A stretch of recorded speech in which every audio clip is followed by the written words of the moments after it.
Apa kabar semuanya? Luar biasa ya. Walaupun tidak tahu secara pasti sepanjang minggu yang lalu kita sama-sama bergumul mengalami banyak kegiatan. Tadi waktu Simolong sempat berdoa, kemudian tiba-tiba Tuhan memperlihatkan yang kurang lebih 25 tahun yang lalu waktu saya kena wajib militer, kemudian dipukul dari atasan terus. Apalagi hari Minggu saya mau ke gereja, tidak diizinkan setelah dipukul banyak ke gereja waktu pertama. Pada saat itu firman hari ini, jadi tiba-tiba tadi teringat karena pada waktu itu tahun 88 selama ibadah menangis terus, jadi hati saya sangat terharu karena bisa mengingat kembali pada yang tahun 88. Semoga kepada kita juga Tuhan berikan keterharuan. Kita harus menghargai ibadah yang bisa kita ikuti, karena berkat-berkat yang sekarang kita nikmati, ada banyak orang yang ingin tapi tidak bisa dinikmati. Semoga di hati kita, walaupun di luar gereja Tuhan kita sering mengalami banyak kesusahan, penderitaan, semoga Tuhan menjamah hati kita, memberikan keterharuan, kita memperoleh kekuatan baru, lalu kita dapat melayani Tuhan, kita memuliakan nama Tuhan. Amin. Oke, judul misi kami pada pagi adalah Datangna dan Minumna. Ayat adalah ayat 1. Mari kita baca sama-sama. Ini aslinya jalan atau gimana? Oke, kita baca sama-sama. Oke, 1, 2, 3. Hai semua orang yang haus, marilah dan minumlah air. Dan hai orang yang tidak mempunyai uang, marilah dan minumlah air dan tidak bawa pembeli. Dan makanlah juga Allah.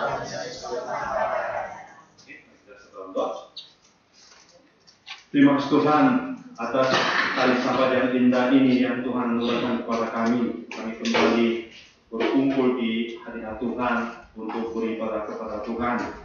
Biarlah di hati kami diberikan kerinduan rohani supaya kami dapat berfokus untuk beribadah kepada Tuhan dan juga untuk mendengarkan firman Tuhan. Walaupun kami sering mengalami segala kesusahan dan penderitaan, Tuhan berkatilah kami supaya kami senantiasa menjaga hati kami untuk memiliki kerinduan rohani, supaya melalui hal itu kami dapat menyenangkan hati Tuhan, kami dapat mengatasi segala tantangan hidup yang kami hadapi. Biarlah Tuhan sendiri berbicara, karena kami siap untuk mendengarkan firman-Mu. Terima kasih Tuhan, kami berdoa di dalam nama Yesus Kristus. Amin. Kitab Yesaya pasal 55 yang akan kita pelajari pada pagi ini merupakan undangan Allah yang sangat berharga terhadap setiap manusia yang terasa haus dan miskin. Banyak hal yang kita mengatakan bahwa pasal 55 ini adalah pesta Mesias. Dalam pasal 53, kita telah diselamatkan melalui penderitaan dan kematian Mesias.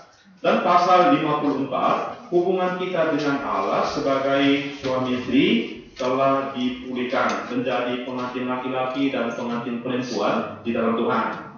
Dengan demikian, dalam pasal 55 ini, kita berhak, kita dapat hadir pada pesta Mesias yang dipersiapkan oleh Allah, yaitu pesta keselamatan. Saudara, manusia adalah bagaimana manusia itu terus ingin meninggalkan Allah dengan jauh-jauh. Sedangkan Allah terus mengundang manusia-manusia yang jatuh pada dosa, mau memisahkan diri, menjauhkan diri kepada Allah, tetapi Allah mengundang mereka ini dengan hati yang lembut dan sangat sungguh-sungguh. Ayo, hai semua orang yang haus, marilah dan minumlah air. Dan hai orang yang tidak mempunyai uang, marilah terimalah gandum tanpa uang pembeli, dan makanlah juga anggur dan susu tanpa bayaran. Pesta Mesias adalah pesta keselamatan, pesta kasih karunia Allah. Sekarang pun Allah tetap mengundang diri kita yang seringkali terasa haus dan miskin pada pesta yang berharga ini. Semua lewat firman pada pagi hari ini, kita semua mendengar panggilan undangan Allah ini secara pribadi pada pesta keselamatan tersebut. Kita datang kepadanya, lalu menikmati pesta tersebut dengan sepuas-puasnya. Tuhan memberkati iman kita. Amin. Yang pertama, datanglah setiap orang yang haus pada air. Ayat 1 sampai ayat 5. Mari kita lihat ayat 5. Kita baca sekali lagi ayat 5. 1, 2, 3. Ayat 1. Ayat 1. Oke, 1, 2, 3.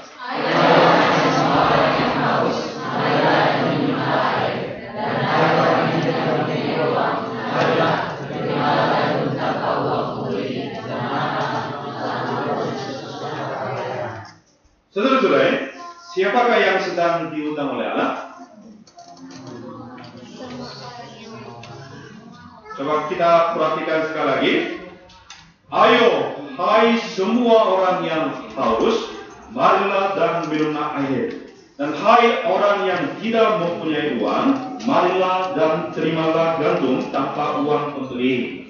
Kira-kira siapa yang sedang diundang oleh Allah? Semua orang yang haus dan tidak mempunyai uang. Benar.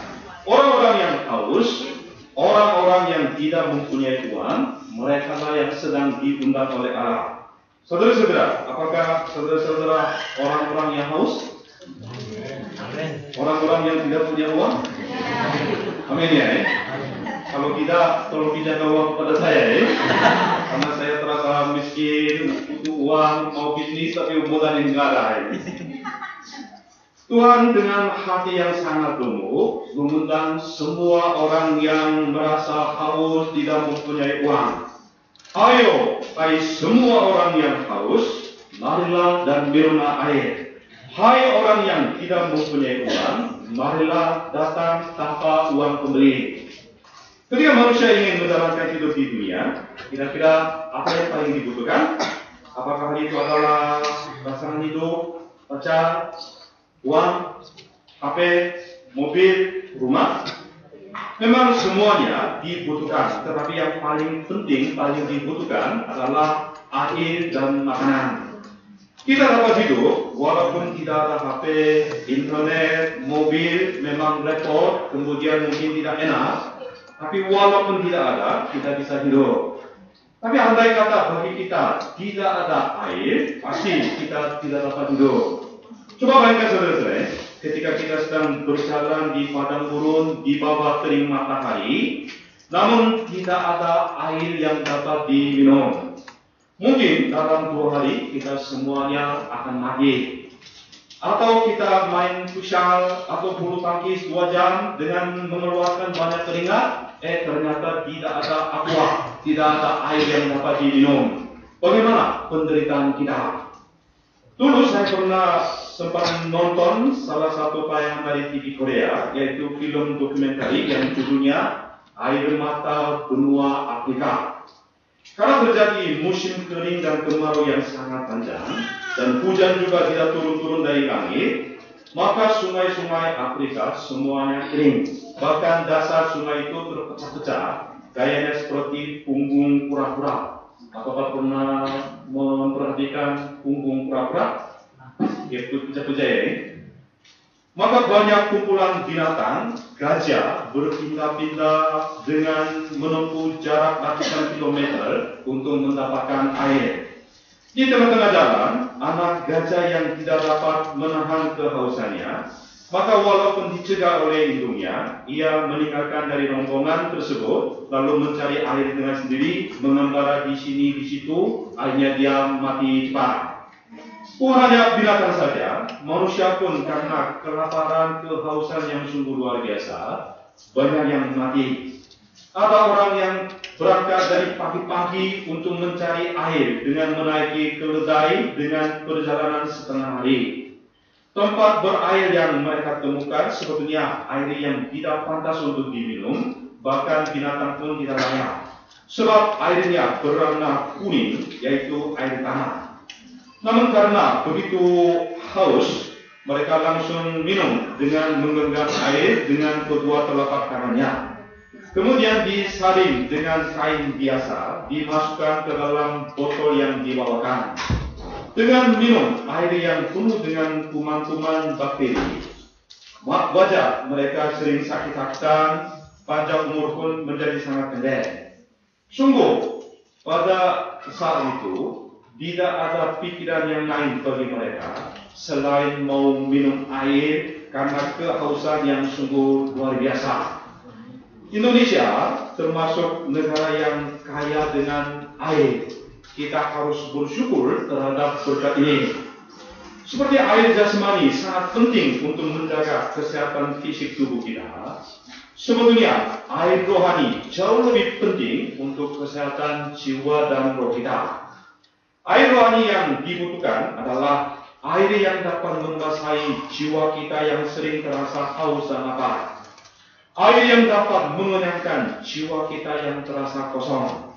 Air yang dapat memberikan sukacita, keterharuan yang benar dari lubuk hati kita yang dalam. Kita semua manusia sangat membutuhkan air seperti itu, bukan? Kalau begitu, dari manakah kita dapat memperoleh air yang seperti itu? Jawabannya dari Allah, bukan dari dunia ini. Air itu adalah Roh Kudus.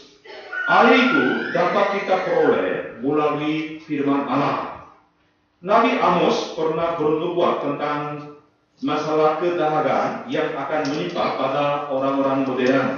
Dalam kitab Amos pasal 8 ayat 11, Nabi Amos pernah berkata, "Sesungguhnya waktu akan datang, demikian firman Tuhan, Aku akan mengirimkan kelaparan ke negeri ini, bukan kelaparan akan makanan, bukan kehausan akan air, melainkan akan mendengarkan firman Tuhan." Di dalam firman Allah ada hidup. Orang Israel merasa sangat haus karena selama mereka tinggal di kerajaan Babel selama 70 tahun lamanya sebagai bangsa budak, mereka tidak sempat mendengarkan firman Tuhan.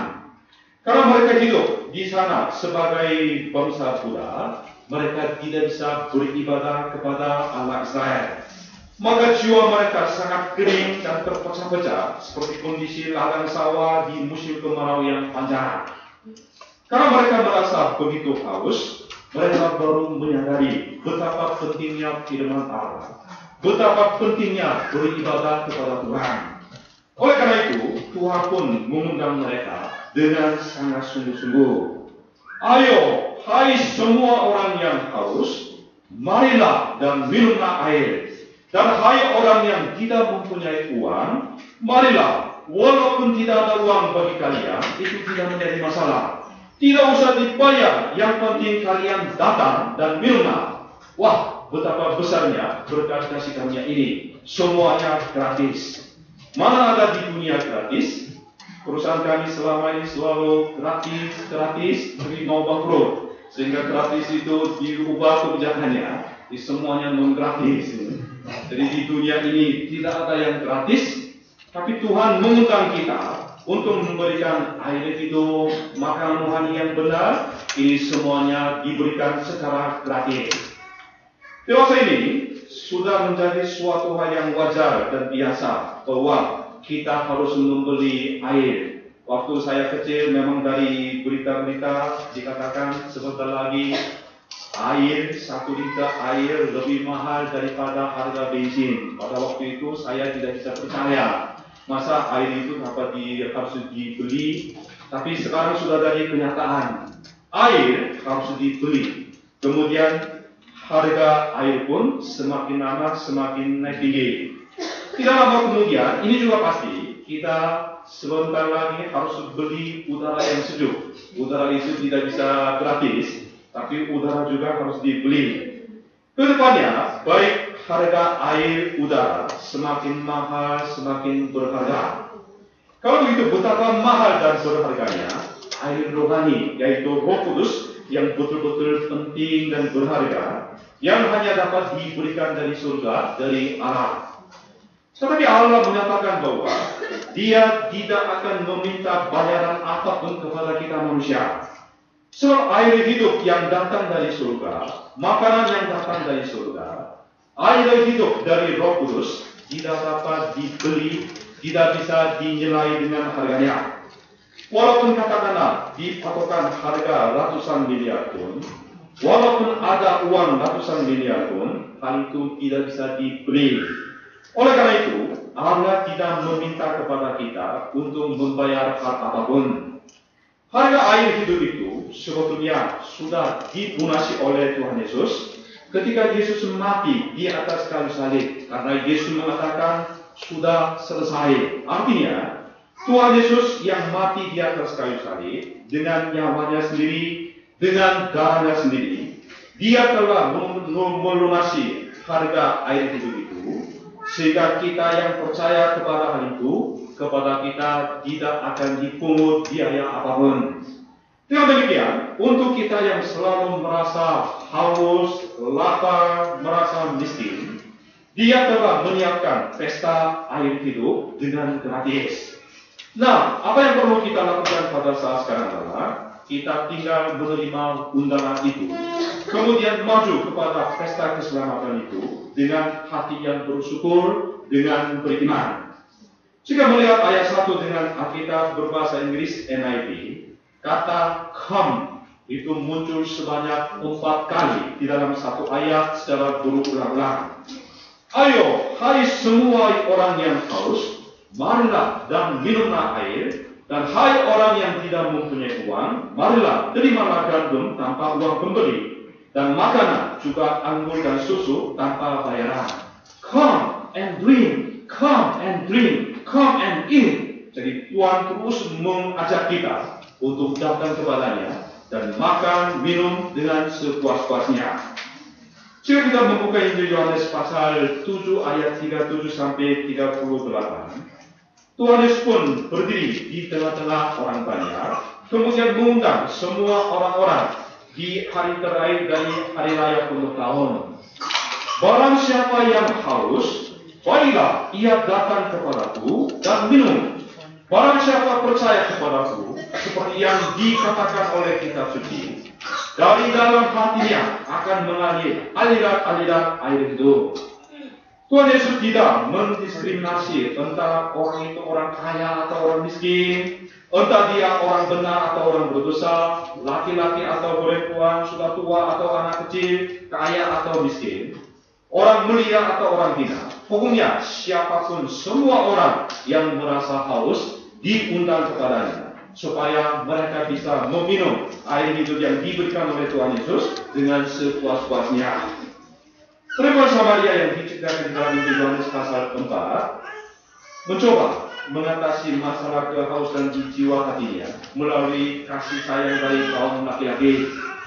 Untuk mencari kepuasan yang lebih sempurna, dia mencoba mengganti suaminya sebanyak 5 kali. Tapi siapapun, laki-laki yang ditemukan siapapun, tidak sanggup memuaskan kehausan jiwanya. Dalam proses dia hidup seperti ini, perempuan Samaria itu dicap sebagai perempuan yang amoral, perempuan yang seperti perempuan sundal, pelacur, dan lain-lain. Tapi Yesus merasa kasihan kepada perempuan Samaria. Yesus datang ke kota Samaria, lalu mengundang perempuan ini kepada air hidup, dengan berkata kepada perempuan itu, barang siapa minum air ini, ia akan haus lagi. Tapi barang siapa minum air yang akan kuberikan kepadanya, ia tidak akan haus untuk selama-lamanya. Sebaliknya, air yang akan kuberikan kepadanya akan menjadi mata air di dalam dirinya yang terus-menerus memancar sampai kepada hidup yang kekal. Amin. Kemudian ketika perempuan Samaria meminum air hidup yang diberikan oleh Tuhan Yesus, memang betul seperti apa yang dikatakan oleh Tuhan Yesus. Dia begitu senang, tidak haus lagi. Dia pun tidak menahan sukacitanya. Oleh karena itu dia langsung meninggalkan tempayan di sumur Yakub, lalu langsung berlari-lari ke desa untuk mengundang orang-orang di desa itu kepada air hidup. Mari, lihatlah, bukankah dia Kristus ini? Ayo datang, minumlah. Come and drink the living water. Melalui satu orang perempuan Samaria ini, begitu banyak orang di kota Samaria. Mereka juga tadinya begitu haus, Mereka datang kepada Yesus, meminum air, menikmati sukacita melalui air hidup yang diberikan oleh Tuhan Yesus. Jika orang-orang modern dilihat dari segi duniawi, semuanya sepertinya tidak ada masalah. Dari penampilannya, mereka semuanya ganteng-ganteng, cantik-cantik, sudah mempunyai segala sesuatu yang kita inginkan. Sehingga kelihatannya bagi mereka tidak ada masalah, tidak ada kekurangan apapun. Oleh karena itu, kita mudah berpikir, karena dia mempunyai banyak uang, pasti dia tidak haus. Karena dia mempunyai kekuasaan dunia yang besar, dia pasti tidak haus. Karena dia mempunyai reputasi yang sangat baik, orang tua yang kaya raya, dia tidak miskin, tidak merasa haus.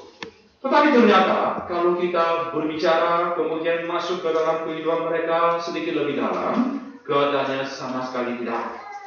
Manusia siapapun, andai kata orang itu belum bertemu dengan Tuhan Yesus, yaitu air sumber hidup, masalah kedaharan, masalah kehausan di dalam jiwa dan hati tidak dapat terbacakan.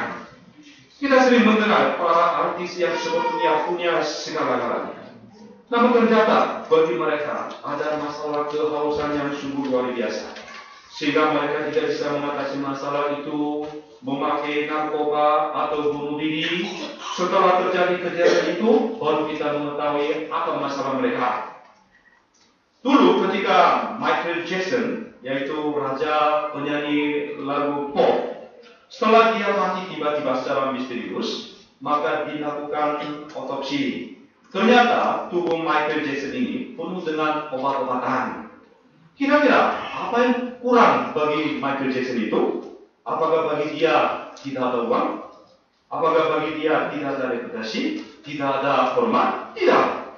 Namun walaupun semuanya itu ada, bahkan menimpa daripada apa yang kita bayangkan, karena tidak ada air hidup yang diberikan oleh Allah dari surga di dalam hatinya, tidak ada makanan rohani yang datang dari firman Allah, dia merasa kosong, dia merasa haus, lalu mencoba mengatasi kehausan kelaparan itu dengan menggunakan obat-obatan. Sampai tubuhnya diracuni dengan obat-obatan, akhirnya mati begitu saja.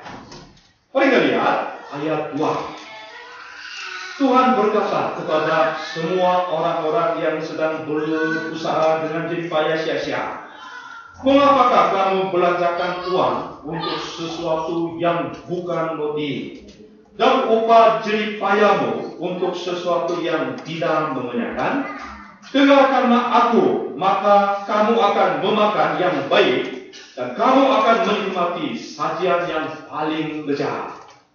Dari sini, saudara-saudara, kita dapat mengetahui, walaupun ada makanan, ada minuman yang dapat dikonsumsi, belum tentu semuanya itu makanan minuman yang baik bagi kita. Misalnya, fast food atau junk food yang kita sukai, makanan-makanan instan, mie instan, yang pokoknya setiap makanan-makanan yang bisa disajikan, bisa dimakan langsung. Waktu kita makan, rasanya enak, gurih, kemudian cepat dapat dimakan. Namun, seperti kita ketahui, makanan fast food, junk food untuk kesehatan tubuh kita yang sama sekali tidak baik. Banyak uang, banyak yang obeng-obeng makanan yang kita konsumsi, karena gampang bisa dimakan, itu justru tidak baik untuk kesehatan kita. Orang-orang modern, walaupun mengaku diri sebagai orang-orang yang pintar, mereka sibuk, mereka memiliki pengetahuan yang begitu banyak, namun kepada obeng yang bukan makanan, bukan juga kepada yang dapat mengenyangkan, tetapi berani mengeluarkan banyak uang untuk mendapatkannya. Padahal itu bukan makanan, tetapi itu boleh dikatakan sebagai racun. Seperti minuman keras, rokok, narkoba, judi, game komputer, internet, hal-hal seperti ini sebenarnya tidak dapat mengemukkan jiwa dan roh kita. Bahkan bukan makanan jiwa dan roh kita, tetapi istilah yang lebih tepat, semuanya adalah racun-racun. Mereka dapat disebut sebagai bahan yang mendatangkan kanker rohani, yang mengkontaminasi dan merusak jiwa kita. Walaupun keadaan yang sesungguhnya seperti itu, orang-orang di zaman sekarang sedang beramai-ramai, berlomba-lomba, berlari menuju air busuk yang kotor, yang terkontaminasi. Mengapa? Karena di dalamnya ada kesenangan yang dapat diberikan kepada kita hanya saat sementara. Karena di situ ada kesenangan, orang-orang semakin menjadi pecandu. Akhirnya tertangkap menjadi budak kepadanya, tidak bisa keluar karena sudah jadi pecandu, sudah tertangkap sebagai budaknya. Inilah sebenarnya strategi setan yang begitu licik dan pintar di belakang semua budaya-budaya itu. Dengan iming-iming dan umpan-umpan kesenangan sementara, setan begitu gampang mencuri jiwa dan roh orang-orang modern. Kita tidak boleh tertipu dengan strategi setan yang begitu licik dan jahil. Saat sekarang pun, Allah mengundang kita dengan hati yang begitu remuk dan sungguh-sungguh. Mari kita lihat ayat 2 sekali lagi. Mengapakah kamu belanjakan uang untuk sesuatu yang bukan roti, dan upah jerih payahmu untuk sesuatu yang tidak mengenyangkan? Dengarkanlah aku, maka kamu akan memakan yang baik. Kamu akan menikmati sajian yang paling lezat. Artinya, kalian jangan makan makanan rohani yang tidak baik. Jangan makan racun-racun bagi kehidupan rohanimu. Tetapi datanglah, makanlah makanan yang bermutu tinggi untuk kesehatan jiwa dan rohmu. Mari kita lihat ayat 3. Kamu laki-laki tolong bacakan ke ayat 3 dengan suara keras. Oke, 1, 2, 3. Sembahlah dengan datanglah kepadaku, berkatalah maka kamu akan hidup. Aku hendak mengikat perjanjian yang baik dengan kamu, menurut kasih setia yang teguh yang dijanjikan kepadamu. Tuhan berkata lagi kepada kita semua, senggekanlah telingamu dan datanglah kepadaku, dengarkanlah maka kamu akan hidup. Dengan demikian, apa yang dimaksud di dalam ayat 2, yaitu makanan yang baik, kemudian sajian yang paling lezat, itu adalah firman Tuhan. Sebab firman Tuhan adalah air hidup, anggur dan susu yang benar bagi kita semua. Anggur yang manis membuat hati manusia bergirang dan sukacita. Demikian juga susu sangat menyegarkan dan mengandung zat gizi yang kaya, lalu memberi semangat dan kekuatan kepada kita. Di dalam air ASI dari sang ibu, segala zat gizi, nutrisi yang dibutuhkan dalam pertumbuhan seorang bayi itu dikandung secara lengkap dan sempurna. Jadi walaupun perusahaan-perusahaan bikin susu-susu dengan mengatakan ini susu yang terbaik, susu yang lengkap, tidak ada bandingannya dibanding dengan susu ASI yang keluar dari sang ibunya. Segala macam vitamin, protein, kalsium, semuanya lengkap di dalam air ASI. Jika seorang bayi meminum ASI, dalam 1 tahun dapat bertumbuh 3 kali, 4 kali lipat. Tiap hari, bayi itu dapat bertumbuh dengan baik.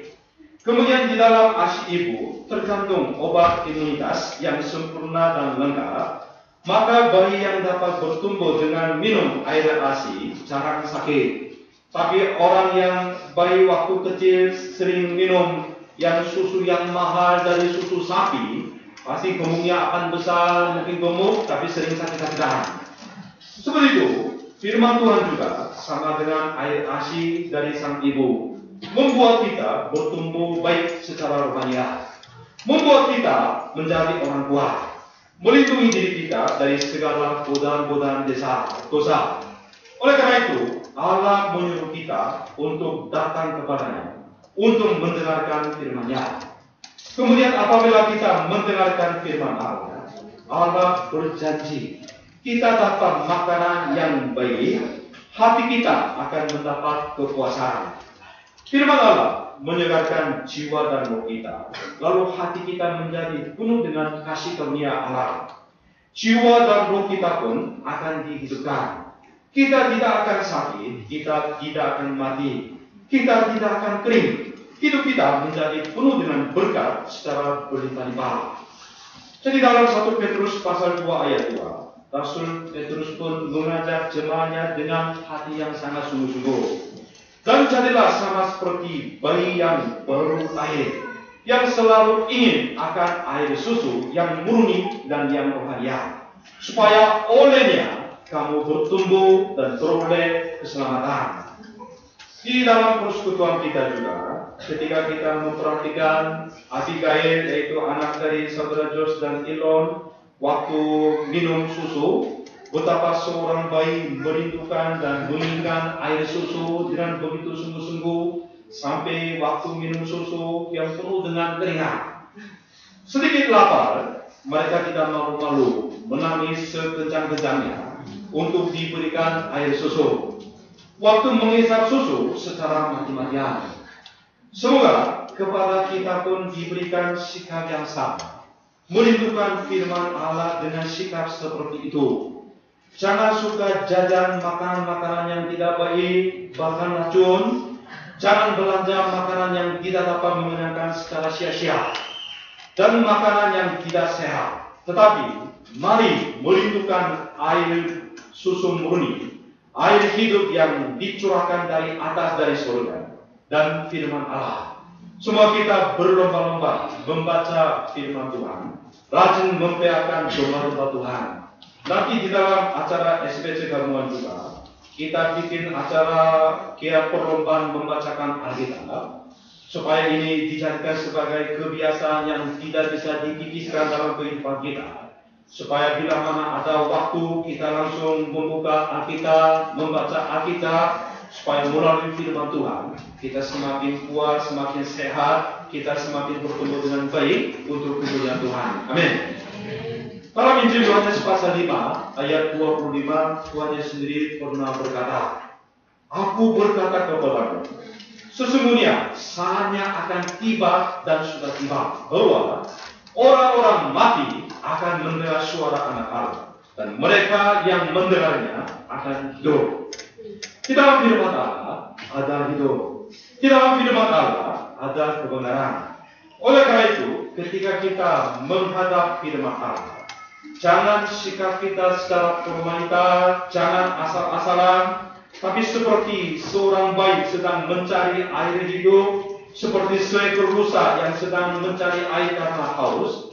Sikap seperti itu harus ada di dalam diri kita. Pada saat itulah jiwa dan hati kita dapat dihidupkan. Tubuh kita menjadi sembuh, tulang-tulang kita pun akan disegarkan melalui firman-Nya. Hidup kita menjadi seperti taman yang selalu diairi dengan baik, seperti mata air yang tidak pernah mengecewakan. Yang kedua, buanglah pikiranmu dan datanglah kepada Allah. Ayat 6 sampai ayat 13. Kalau begitu, kapankah kita harus mencari Allah, kita harus memanggil namanya? Mari kita lihat ayat 6.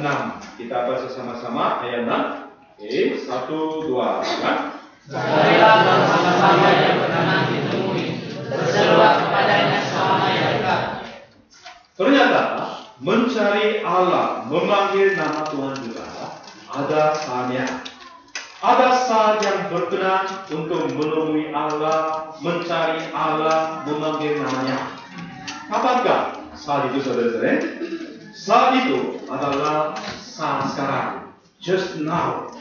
Biasanya orang-orang yang punya begitu banyak alasan, sibuk ini, sibuk itu, sehingga ketika Allah mengundang mereka, nanti setelah saya ujian dulu, setelah saya lulus dulu, setelah saya mendapat pekerjaan dulu, setelah saya menikah dulu, setelah saya mendapat keturunan dulu.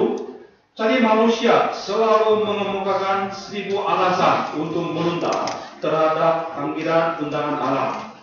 Mereka menunda-nunda terus undangan Allah untuk mencari Allah. Seolah-olah apapun, seolah-olah mereka bisa mencari Allah, memanggil namanya.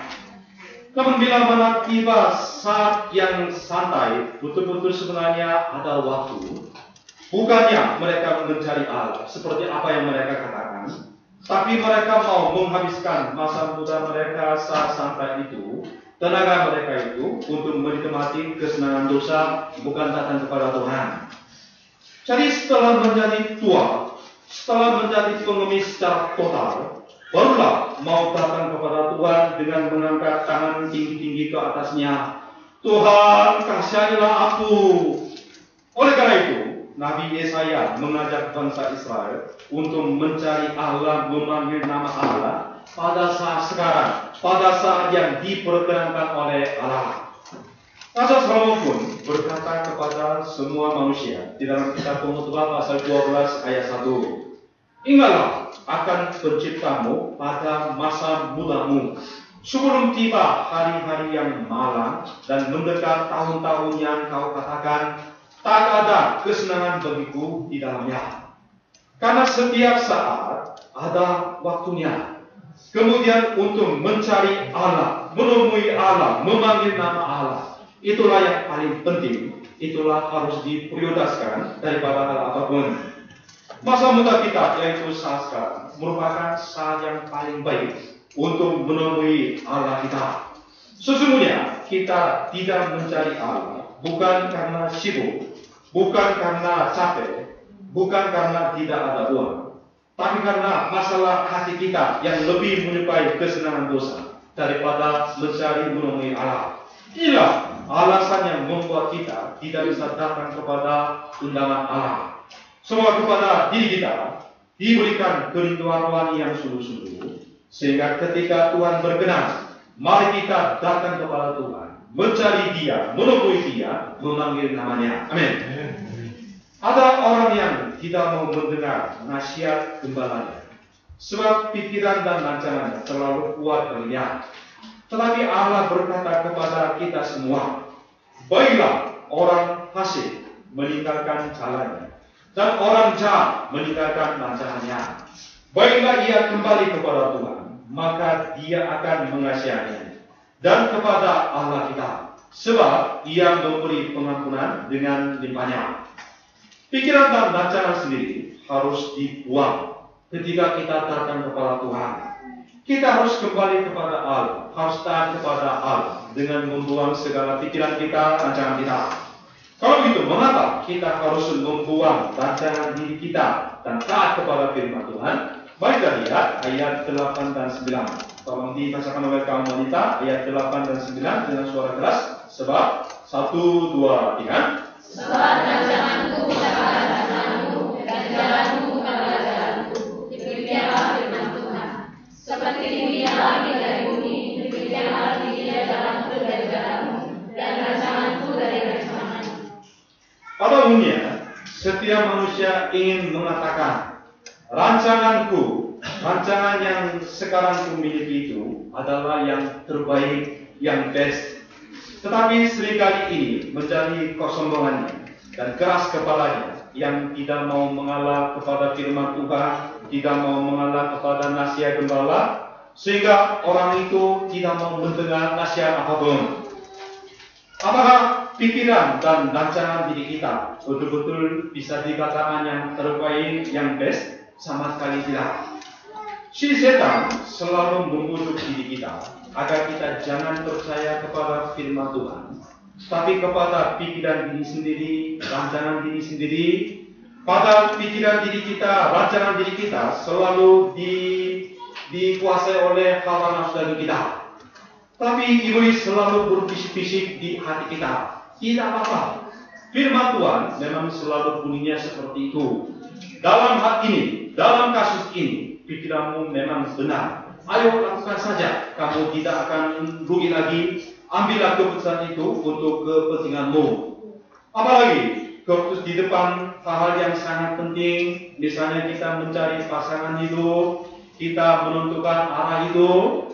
Ketika kita mengikuti firman Tuhan, ketika kita mengikuti nasihat gembala, sepertinya itu kurang baik. Tetapi mungkin pikiran diri kita, rancangan diri kita kelihatannya lebih baik. Kemudian si iblis terus membujuk kita, biar di dalam kasus ini, daripada mengikuti firman Tuhan, lebih baik seolah-olah kita mengambil keputusan diri kita, kemudian rancangan diri kita sendiri. Akan tetapi, apa yang dikatakan oleh Alkitab, pertama kitab Roma pasal 8 ayat 6 berbunyi, karena keinginan daging adalah maut, tapi keinginan roh adalah hidup dan damai sejahtera. Kalau kita membuka kitab Kejadian pasal 13, Abraham dan Lot mengambil keputusan yang berbeda-beda. Karena tempat tinggal mereka begitu sempit karena Tuhan telah memberkati Abraham dan Lot, maka terjadi pertengkaran yang besar antara gembala Abraham dan gembala Lot. Maka Abraham memberikan hak prioritas kepada Lot dengan berkata, "Jika kamu ke kiri, aku akan ke kanan. Jika kamu ke kanan, aku akan ke kiri." Namun pada saat itu Lot si kurang ajar langsung memilih tanah Sodom dan Gomora tanpa mengucap syukur kepada Abraham, sebab di mata Lot kelihatan tanah Sodom dan Gomora begitu baik, begitu mewah, sebab di sana tanahnya, airnya begitu bagus. Lot berpikir ia telah mengambil keputusan yang baik dan bijaksana. Tapi jika Sodom dan Gomora dilihat dari segi rohani, dari segi Allah, tempat itu tempat yang penuh dengan dosa, sebentar lagi harus dimusnahkan oleh Allah. Akhirnya kota Sodom dan Gomora mengalami kebinasan karena dihukum oleh Allah dengan hukuman api. Dengan demikian, apa yang diandalkan, segala pengharapan yang ditaruh kepada Sodom dan Gomora, bersama dengan kota Sodom dan Gomora binasa, semuanya habis lenyap. Bahkan Abraham yang hidup dengan berpegang kepada firman Tuhan, memang saat-saat biasa, kelihatannya dia selalu rugi lagi. Namun kenyataannya, ia menerima banyak berkat Allah. Abraham menjadi seorang yang kaya raya, menjadi bapa sejumlah besar bangsa, dengan berkat-berkat baik jasmani maupun rohani yang melimpah. Kalau begitu saudara-saudara, keputusan siapakah yang benar, siapa yang bijaksana? Jelas, pikiran dan rancangan jalan Tuhan dengan pikiran rancangan jalan manusia sungguh berbeda, seperti bedanya antara langit dan bumi. Mungkin kalau kita hidup sesuai dengan firman Tuhan, sepertinya saat sekarang kelihatan kita rugi, memang kenyataan kita bisa rugi. Kemudian kita menganggap diri sebagai orang yang kurang bijaksana secara manusiawi. Karena itu sangat mudah menjadi manusiawi, sehingga ketika kita mengambil keputusan-keputusan, tindakan-tindakan yang penting, kita bukan mengambil sesuai dengan firman Tuhan, tetapi sesuai dengan keserahan diri kita sendiri. Namun kalau ketika kita berhadapan dengan saat-saat yang penting, kayak seperti kita sekarang harus menentukan pasangan hidup, arah masa depan kita, ini tidak bisa dibalikin. Kalau misalnya keputusan-keputusan yang lain, kalau kita menyadari salah, ya kita mungkin batal, kita kembali ke awalnya.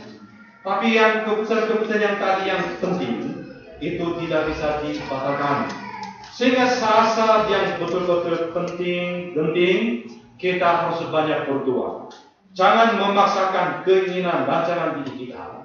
Lebih baik kita rendah hati, kemudian kita mendengarkan firman Tuhan, mengikuti firman Tuhan, itu jauh lebih baik. Firman Tuhan mengatakan, seperti tingginya langit dari bumi, demikianlah tingginya jalanku dari jalanmu, dan rancanganku dari rancanganmu. Dalam kitab Amsal pasal 16 ayat 9 berbunyi, hati manusia memikir-mikirkan jalannya, tetapi Tuhanlah yang menentukan arah langkahnya. Oleh karena itu, kita lebih baik menyerahkan seluruh hidup kita, masa depan kita, semua persoalan hidup kita kepada tangan Tuhan yang tahu segala-galanya. Kalau begitu, Tuhan akan bertanggung jawab, Tuhan akan menuntun hidup kita ke jalan yang terbaik, yang best. Jadi saudara-saudara, mari kita percaya kepada Allah. Kemudian mengedepankan, memprioritaskan firman Allah daripada hal apapun. Walaupun secara manusiawi sepertinya saya mengedepankan pikiran saya, rancangan saya lebih baik daripada firman Tuhan. Tapi jangan sombong. Apa yang kita bisa tahu hanya saat sekarang, kemudian pada masa lalu.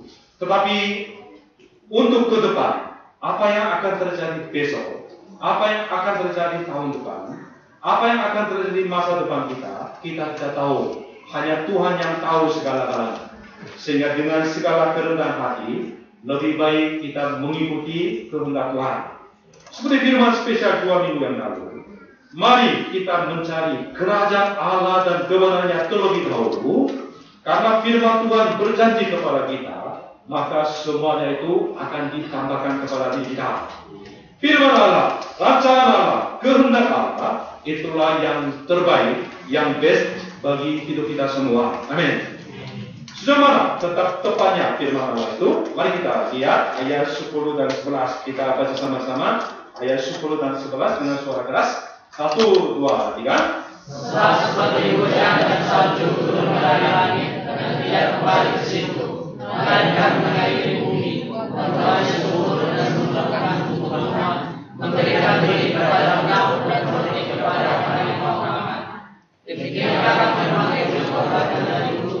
Dia akan kembali kepada sia-sia, tetapi dia akan melaksanakan apa yang berarti dan akan menghasilkan apa yang susah padanya.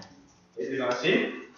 Jika firman Tuhan sudah diproklamasikan, sepertinya tidak akan kembali dengan sia-sia. Firman Tuhan mengatakan tidak akan kembali dengan sia-sia.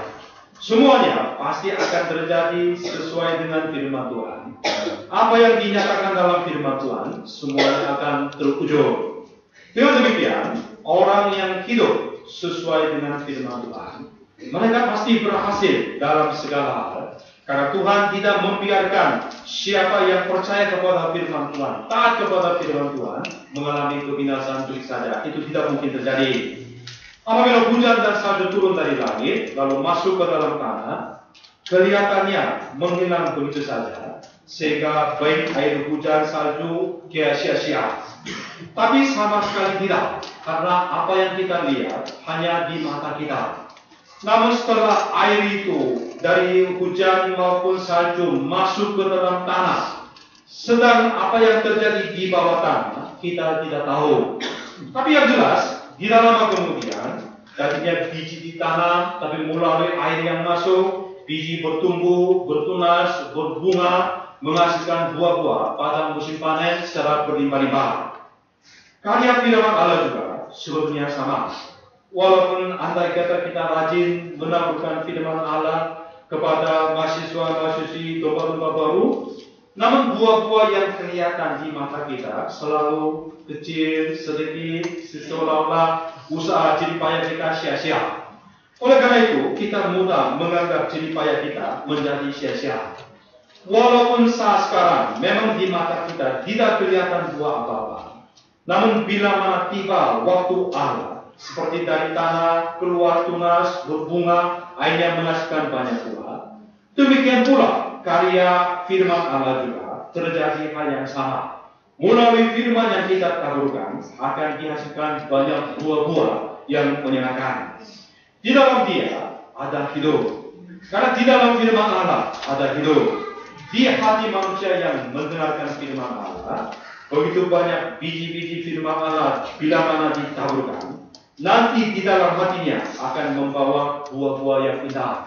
Sehingga terhadap hal itu, kita jangan ragu-ragu, jangan menderita merasa rugi, tetapi kita harus menaburkan biji firman Tuhan sebanyak-banyaknya.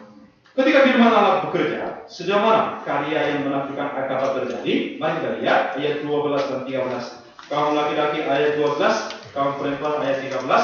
Oke, 1, 2, 3. Sungguh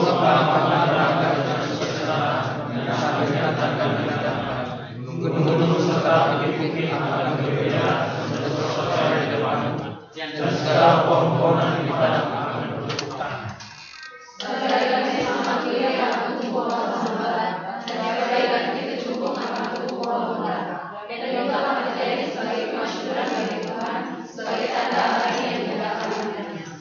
Ayat 12 dan 13 ini adalah karya penciptaan baru. Apakah saudara-saudara bisa bayangkan gunung-gunung serta bukit-bukit akan bergembira dan bersorak-sorai di depan kita? Segala pohon-pohon di padang akan bertepuk tangan di depan kita. Apakah saudara bisa bayangkan? Ketika Adam, yaitu manusia pertama, jatuh pada dosa, tidak mengindahkan firman Allah, tetapi dia memilih untuk mendengarkan perkataan si setan, kemudian jatuh pada dosa. Bukan hanya manusia saja dihukum, dikutuki, tapi tanah di mana didiami oleh manusia, tanah juga dikutuki oleh Allah, sehingga tanah mengeluarkan pohon duri, semak duri.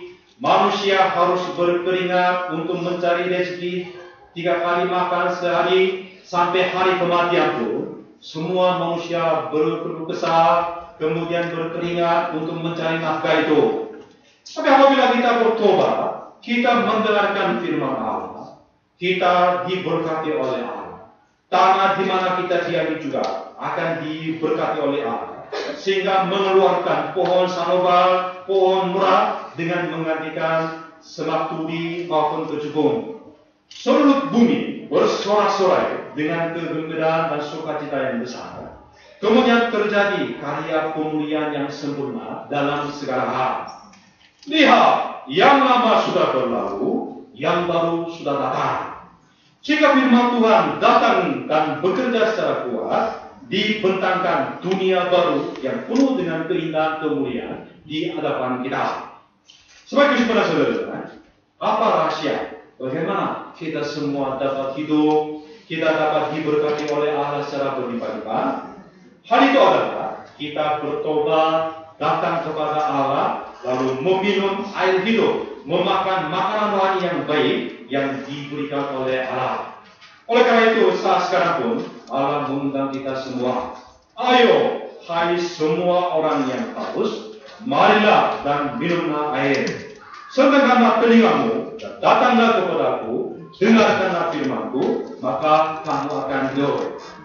Kiranya dalam sepanjang tahun 2014 dan dalam persiapan SBC gabungan tahun 2014 ini, kita datang terus kepada Tuhan dan meminum air hidup dengan hati yang lebih merindukan apa yang diberikan oleh Tuhan. Kita mencari Allah dengan hati yang lebih sungguh-sungguh. Kita harus menyiapkan diri kita, pikiran diri kita, rancangan diri kita, kemudian taat kepada firman Tuhan. Pada saat itulah kita pasti menghasilkan banyak buah sampai terjadi karya penciptaan baru di mata kita, sehingga gunung-gunung dan bukit-bukit bersorak-sorai dengan kegembiraan dan sukacita yang besar. Pohon-pohon di padang pun bertepuk tangan di depan kita semua. Semoga di sepanjang tahun 2014 ini, Persekutuan UB dapat mengalami karya ini, sehingga kita dapat menjalani kehidupan yang penuh dengan sukacita. Kiranya Tuhan memberkati kita semua. Amin.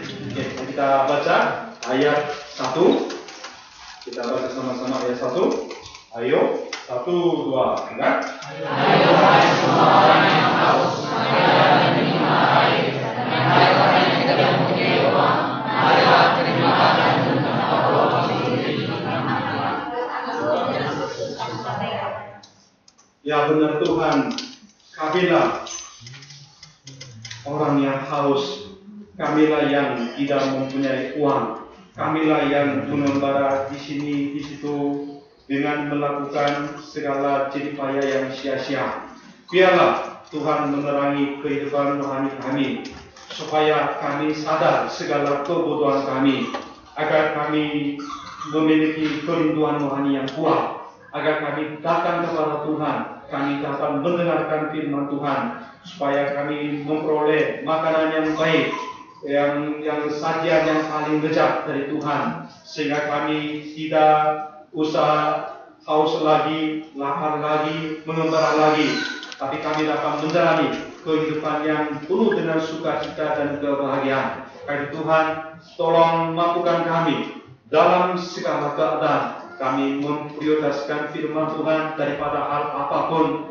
Kemudian dengan sikap yang sangat sungguh-sungguh, kami juga mempertaruhkan seluruh hidup kami untuk mendekatkan diri kami kepada firman Tuhan, untuk makan firman Tuhan, sehingga melalui firman yang kami konsumsi, kami hidup, kami kuat, kami menjalani kehidupan yang penuh dengan berkat, agar kami dapat memuliakan nama Tuhan.